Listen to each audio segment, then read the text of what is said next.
Welcome, man. Welcome back to the channel, guys. I'm on my way to check out I think it's a Dodge Journey. Alright, key won't work. Now, y'all know the way we find keys, we just simply press the panic button. Hopefully the alarm will go off and we can find a car a whole lot easier than just physically looking for a car. But because I see the Journey, I also see that the panic button not working, which means that the remote is likely not working. Alright, guys, here's the Dodge Journey right here. So let's find out. Wow, did they just buy this thing? I think they just bought it, guys. One of those, I just bought it. So obviously the car seller didn't fulfill all their duties, guys. So my job is to merely figure out why this thing ain't working. Will it even start? Pressing the button, lock button, unlock button, nothing, guys. It's a push start. So let's see. Y'all know what a push start, everybody know this. With a push start, you should have to have the key near the RHF hub in this case.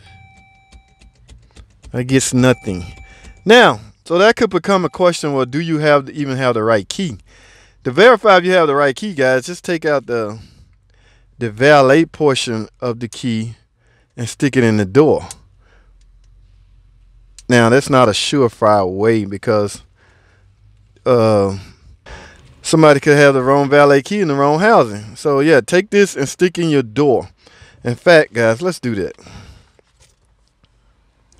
We're trying to verify if I even have the right key, guys. Okay, so here's the valet portion of the door. Here's my valet key. If this turns, I likely have the right key. Yep. You can see the door locking and unlocking. So that tells me one thing. The valet portion of the key worked. Now, we need to get on with the nitty gritty. This is the big thing. This is what we need to find out what's going on. Okay, so let me close this. Now, guys, y'all know key remotes has to have a battery supply. In this case, it's a little small battery in this.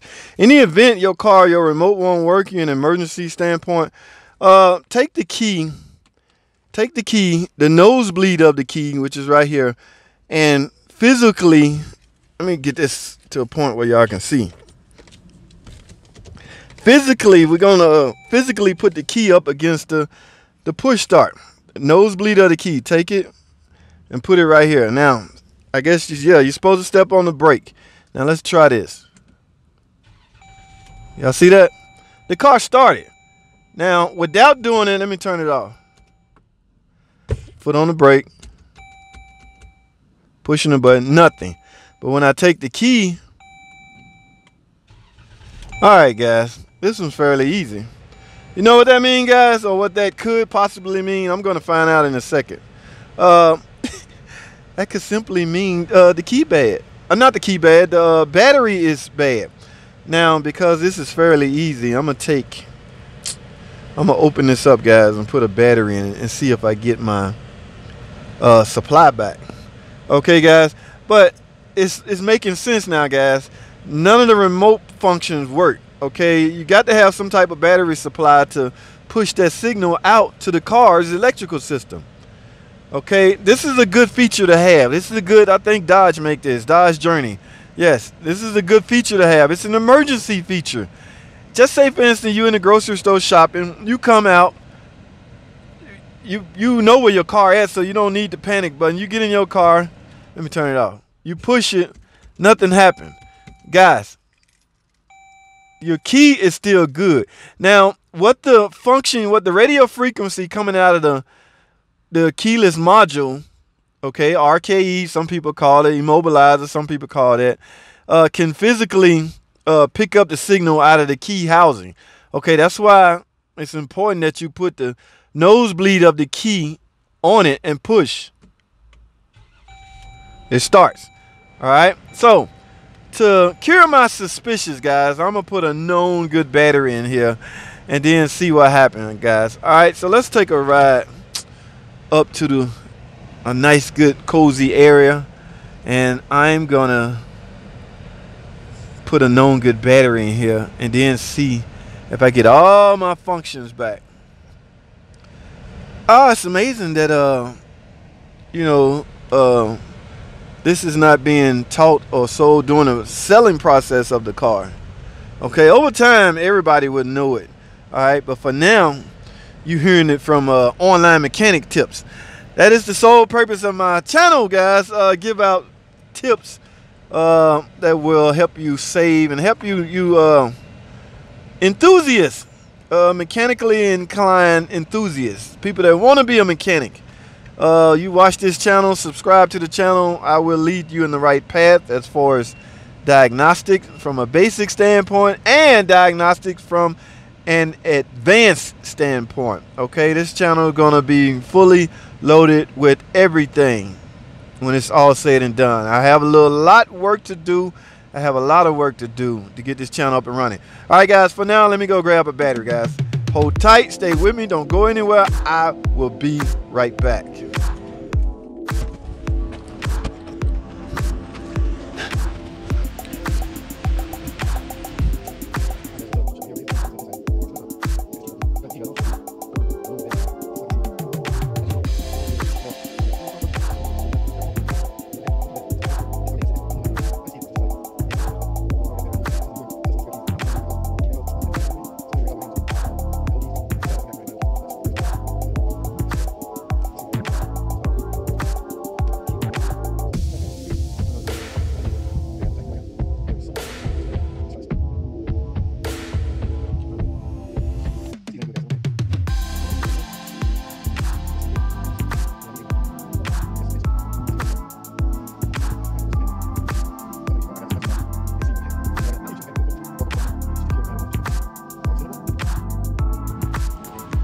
Still have no remote function. So one or two things, guys.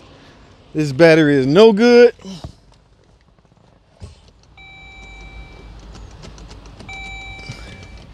Yes, it's still not working. It works if you started with the nosebleed. All right, guys, here we are back in this car now. Here's what I'm gonna end up doing, guys. I have to replace the key. I have no choice. The internals of this key has come apart to the point where the battery signal is not reaching the key in order to send out the signal to start. Okay, so I got me a new key.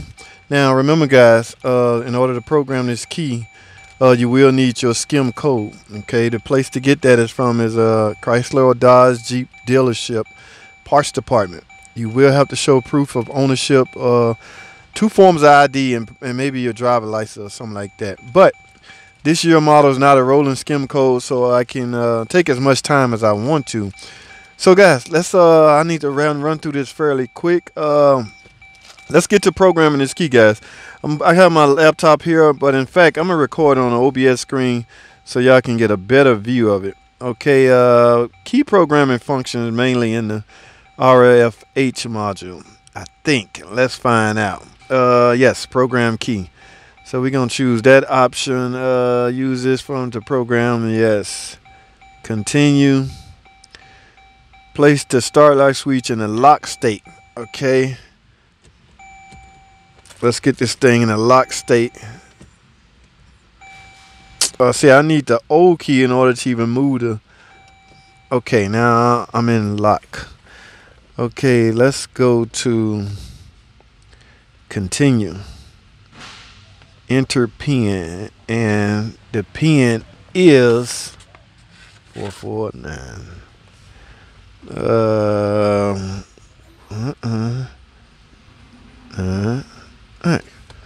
All right.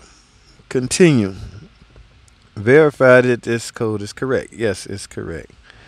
Continue. Now, what I need to do is get this old key out of sight. Okay, we no longer need to see that. I think it's gonna make me press this somewhere. Have the key fob program readily available. It is readily available. So let me click continue. Press and release the lock and unlock button. Oh, gotta do them both. So lock and unlock button. There you go. So did y'all hear that? The horn went off. So pressing on, I did that. Let me hit continue. Program ignition fabric, please wait. All right, as you can see, programming is successful. All right, now here comes the main part. Will I be able to start the car at its current state? All right, without using the nosebleed. So I'm gonna set the key right here. I'm gonna hold it in my hand, foot on the brake. There we go, guys. So I basically had to program the key. The battery was not the issue. But on the old key, where's the old key? I merely had to use the nosebleed of the key. Now she can hang on to this key and use it for emergencies. Actually, this is one you can keep in the car somewhere. Well, only you know where it's at, because it's not sending out a radio frequency. It doesn't matter. You can actually, but if a thief knew what it was, he can bust in your car and start your car and drive off. Now, there's also a feature in these programming to where I can erase all the keys. So in the event you lose your key. In fact, guys, y'all remember my journey was stolen. This car just like this. I'm going to put a link right here. Go check this video out on what I had to do to all the keys that were still out there. Okay, there's a feature that will allow you to erase all the keys. All right, so with this off, I cannot, well, because the key I just programmed is in the vicinity. Okay, but you can get rid of this. She now has a new key. Everything now works as designed. Guys, that's all I have. Thanks for watching. Comment, subscribe, and I'll see y'all in the next video.